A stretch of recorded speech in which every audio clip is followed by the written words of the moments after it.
चलिए, तो present perfect tense क्या होता है पहले ये समझ लेते हैं। तो प्रेजेंट से यहाँ पर किसका टाइम से पता चलेगा, कौन से टाइम का, प्रेजेंट टाइम का। ठीक है, प्रेजेंट मतलब होता है वर्तमान समय, प्रेजेंट मतलब होता है वर्तमान समय।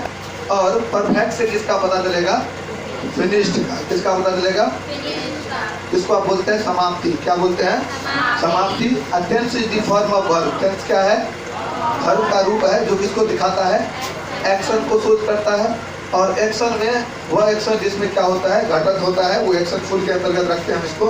तो ये एक्शन फुल बड़ा में पढ़ रहे हैं हम लोग। प्रेजेंट टेंस के अंतर्गत हमने पढ़ा पहले simple present tense, present continuous tense, और अभी देख रहे हैं प्रेजेंट परफेक्ट कंटीन्यूअस टेंस। कह रहा है कि एक ऐसा एक्शन जो वर्तमान समय में कैसा होगा, फिनिश्ड किया जा चुकेगा, समाप्ति को दिखलाएगा, उसे ही आप क्या कहिएगा, प्रेजेंट परफेक्ट टेंस। क्या कहिएगा, समझ में आ रहा है। तो क्या कहेंगे, कहेंगे the action which has been finished in present time, that is called present perfect tense. वह काम जो वर्तमान समय में कैसा होगा, समाप्ति को दिखाएगा, समाप्त किया जा चुकेगा, उस एक्शन को डन किया जा चुकेगा किस समय में, वर्तमान समय में, उसे ही क्या बोल दीजिएगा। चलिए लिखिए,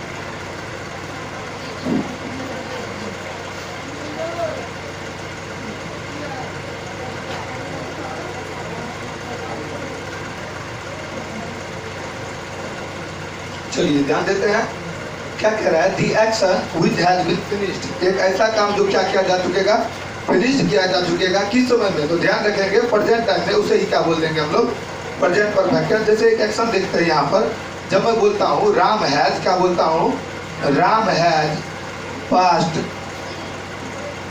दी 10th क्लास। राम ने 10वीं वर्ग पास कर चुका है, राम 10वीं वर्ग पास कर चुका है, या इसका मतलब हो गया राम 10वीं क्लास तक पढ़ चुका है। तो पढ़ने वाला क्या हो गया, देखिए पास्ट, पास्ट होने वाला जो एक्शन है वो क्या हो गया, खत्म हो गया है।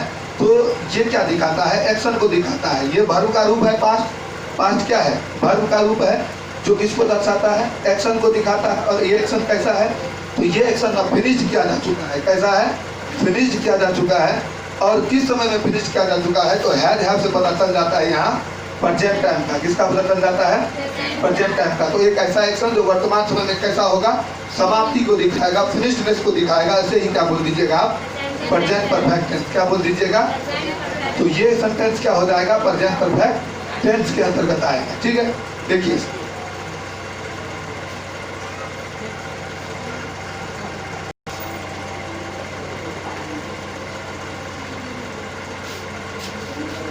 ध्यान दीजिए, हिंदी सिंबल देखिए। अब हिंदी सिंबल में क्या कहेगा, वाक्य के अंत में आप जनरली देखेंगे क्या रहेगा, चुका है, चुके हैं, चुकी है। क्या क्या रहेगा, कौन से वाक्य अंत में, हिंदी वाक्य अंत में। यदि किसी भी सेंटेंस के हिंदी वाक्य अंत में चुका है, चुके हैं, चुकी है, या फिर या है, ये है, ये है, इस तरह का हिंदी सिंबल अटैच रहेगा, तो जनरली हम लोग क्या करेंगे, आइडेंटिफाई कर पाएंगे कि ये जो सेंटेंस है वो कौन सा टेंस में है, वो प्रेजेंट परफेक्ट टेंस को फॉलो करता है। और उसको बनाएंगे भी इसके अकॉर्डिंग। ठीक है, देखिए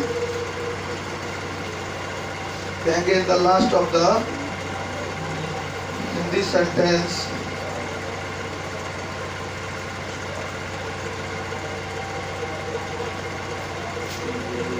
हिंदी सेंटेंस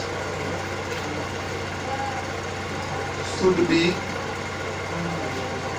चुका है, चुके है, चुकी है, या है, ये है, जी है इत्यादि, ये सब लगल रहेगा। ठीक है। अब देखिए असर्टिव सेंटेंस को देखते हैं। इसका असर्टिव सेंटेंस, ठीक है। जैसे आप बोलते हैं मैं यह मैदान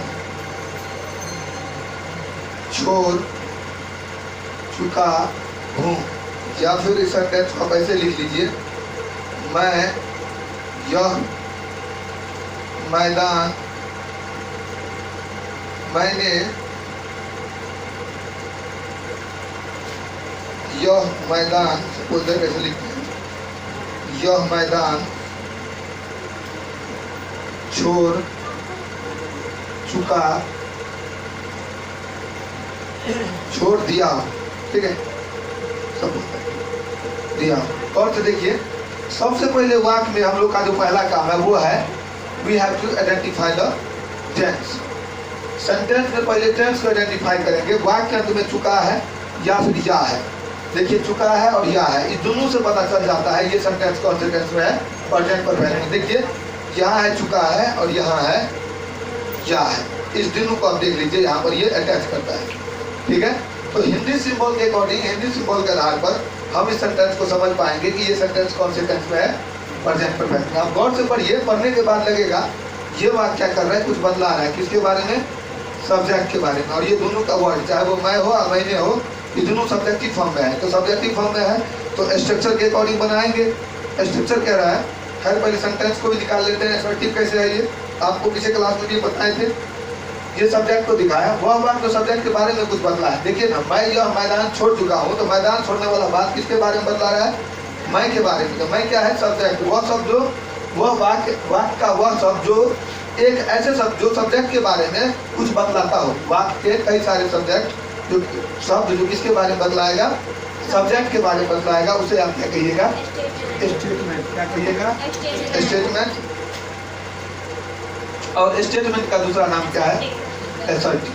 तो ये सेंटेंस हो गया असर्टिव।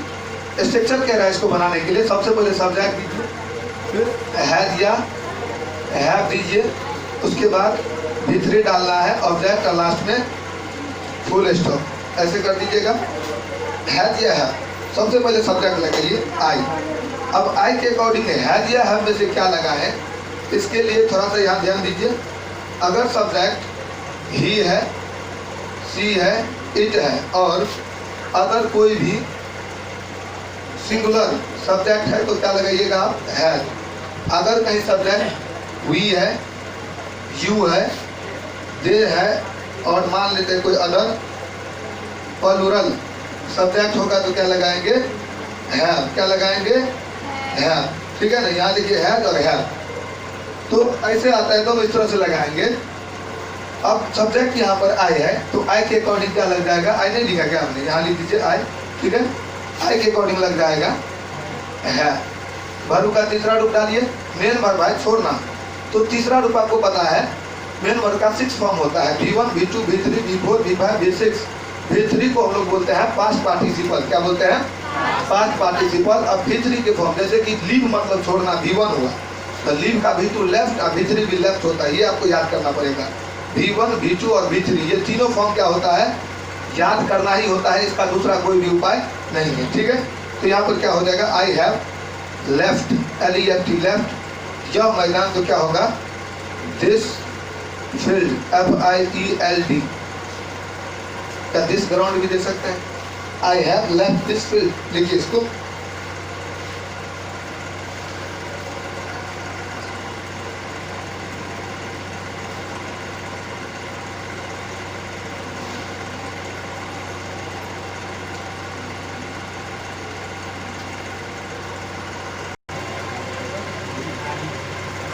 रीड का रीड नहीं होता, रेड होता है। लिखाएगा रीड ही, पढ़ेंगे रेड। अगला देखते हैं असर्टिव नेगेटिव। वो असर्टिव था, हमें बताया था आपको कि एक टेंस के अंतर्गत 6 प्रकार के स्ट्रक्चर पढ़ना है, जिसमें पहला हो जाता है असर्टिव। आपने अभी पढ़ा असर्टिव को। ठीक है, दूसरा है जस्ट नो इंट्रोगेटिव, और तीसरा आ जाता है हमारा WH इंट्रोगेटिव। इस प्रकार के सेंटेंसेस को पढ़ते हैं, जिसमें अगर इस तीनों में फिर से नोट लगा दिया जाए तो सबका निगेटिव बन जाएगा, तो 3 गुना 6 हो जाएगा।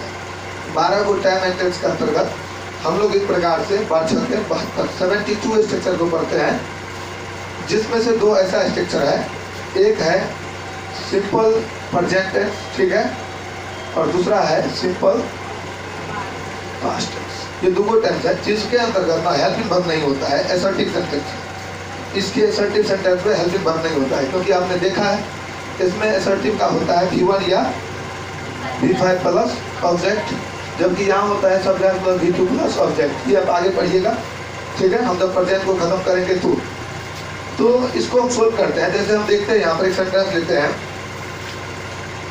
आप अंग्रेजी नहीं पढ़ चुके हैं। आप अंग्रेजी नहीं पढ़ चुके हैं, तो इसके सेंस में अगर आप गौर से देखिए वाक्य अंत में क्या है, चुका है, चुके हैं, चुकी है। इसको पढ़ने के बाद ऐसा लगेगा ये वाक्य क्या कर रहा है, कुछ बतला रहा है, किसके बारे में, सब्जेक्ट के बारे में। वह बात जो सब्जेक्ट के बारे में बतलाएगा उसे आप क्या कहिएगा, स्टेटमेंट। क्या कहिएगा, और स्टेटमेंट का दूसरा नाम क्या है, असर्टिव। और यहाँ पर वाक्य में क्या आ गया है, नोट। तो assertive plus not equal to दोनों मिलकर क्या हो जाएगा, असर्टिव निगेटिव, ठीक है। अब असर्टिव निगेटिव हो गया। स्ट्रक्चर कह रहा है सब्जेक्ट डालिए, हैज या हैव डालिए, नोट दीजिए, उसके जस्ट बाद का लेना है वर्ब का तीसरा रूप ऑब्जेक्ट, लास्ट में फिर स्टॉप कर दीजिएगा।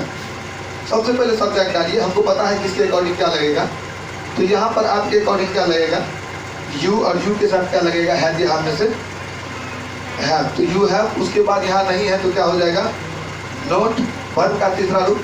पढ़ना का रीड होता है, इसी को बोलते हैं रीड, रेड, ठीक है ना। रीड ही लिखाता है लेकिन पढ़ा जाता है रेड। तो you have note red, READ, क्या अंग्रेजी, you have note red English, ठीक है। इसके सेंस में हम इसको देखिए, इसको